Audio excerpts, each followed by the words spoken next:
జనులు బహువిధాలు. ఈ వైవిధ్యానికి వారి వారి బుద్ధి తారతమ్యాలు కారణాలు కావచ్చు, వారి వారి విద్యాభ్యాసాలు కారణాలు కావచ్చు, వారు సంచరించే సమాజం కారణం కావచ్చు, వారి మిత్రులు కావచ్చు, వారు ఆశ్రయించే గురువులు కావచ్చు, తల్లిదండ్రుల జీవితాలు కావచ్చు, వారి సంస్కార గరిమలు కావచ్చు. ఇట్లా ఇవి విడిగానో కొన్నో అన్నీనో కలిసి కారణం కావచ్చు. ఈ తేడాల వల్లనే కొందరు బుద్ధిమంతులు, కొందరు మందమతులు, కొందరు సజ్జనులు, కొందరు దుర్జనులు, కొందరు దాతలు, కొందరు ప్రాణహర్తలు కావటమును. ఇల్లు నిలబెట్టేవారు కొందరు, ఇల్లు కూలగొట్టేవారు కొందరును. కూడు పెట్టేవారు కొందరు, ఆ కూటిలోనే దుమ్ము పోసేవారు కొందరు. రక్తాన్నిచ్చేవారు కొందరు, రక్తాన్ని తాగేవారు కొందరు. ఎంత చెప్ప మీ సమాజ వైవిధ్యాన్ని, విశ్వరూపాన్ని. కొందరు శత్రువులు, కొందరు మిత్రులు. ఒకటి శత్రువు అతడొక్కనికే శత్రువు కావచ్చును, ఒకని మిత్రుడు పలువురకు మిత్రుడు కావచ్చు. ఇట్లా శత్రుమిత్ర పరిగణనంలోనే ఉంటుంది ఈ వైలక్షణ్యం. ఏదో వ్యాజం వల్ల శత్రుత్వం వచ్చింది ఇద్దరి మధ్య, బాగుంది. కానీ అట్లా బతికి ఉన్నంతకాలము వారిరువురూ శత్రువులుగా ఉండిపోవాల్సిందేనా? వారిని కలిపే యోగ్యత, బాధ్యత ఎవరికి లేదా? అది కాదండి, వాడిని ఎంత చెప్పినా తెప్పలేకపోతున్నాం. తా పట్టిన కుందేటికి మూడే కాళ్ళు అంటున్నాడు. ఇట్లాంటి వాళ్ళు వీళ్ళు.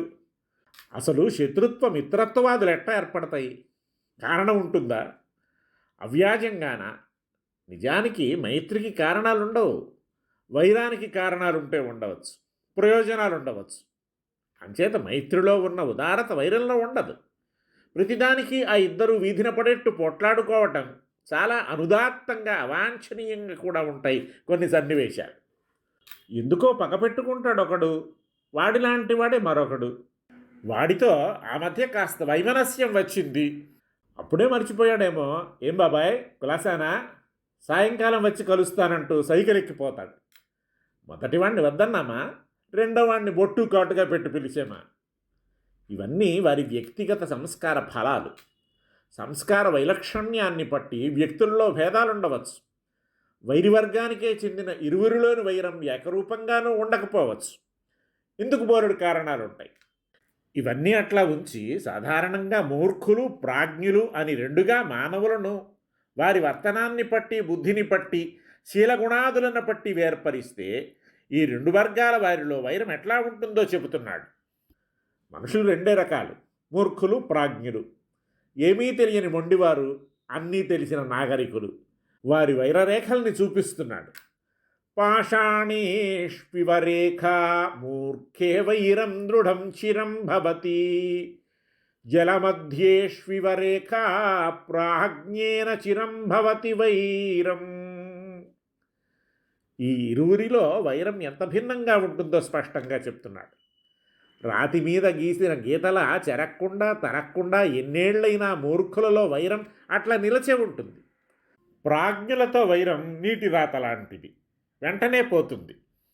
ఎన్ని ఒడుదుడుకులు రానివ్వండి, తామెన్ని ఇక్కట్టులకు గురి కానివ్వండి, వైరానికి కారణమైన సంఘటన సమసిపోనిండి, ఆ వ్యక్తులనే మరణించనిండి, రాతరాసిన గీతలాంటిది మూర్ఖులతో వైరం. దీన్ని తొలగించడం ఓ పట్టాన అయ్యేది కాదు.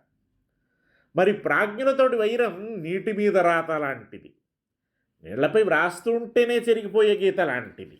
వెనకటి మాట అట్లా పక్కన పెట్టండి, ఇప్పుడే వ్రాస్తూ ఉంటేనే నీళ్లలో అక్షరాలు నిలవ్వు. అంత తొందరగా ప్రాజ్ఞులతోటి వైరం సమసిపోతుంది. ప్రాజ్ఞులైన వారితో అసలు వైరమే రాదు. కాలవశాన కాస్త భేదం ఏర్పడిన క్షణాల మీద యోగ్యుల అనునయంతో సమసిపోతుంది. నీళ్లల్లో రేఖలా త్వరగా పోతుంది సజ్జన వైరం.